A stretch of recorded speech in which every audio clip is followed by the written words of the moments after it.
Ironing shirt.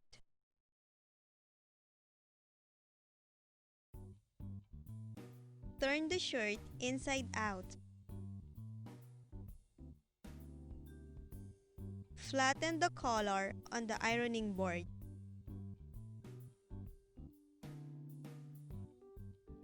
Iron the back side of the collar.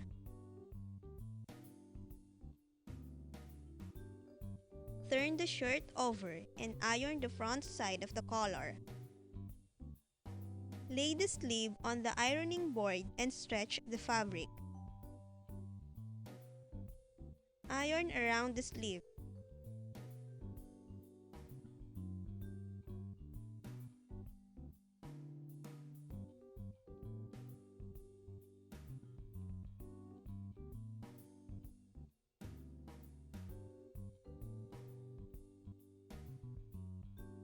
Insert the shirt into the ironing board.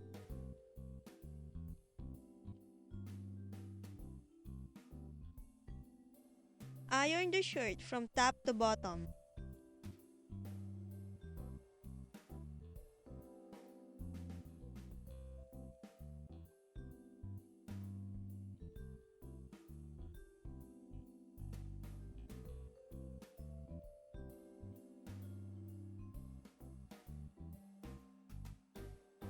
Turn the shirt to its right side and hang.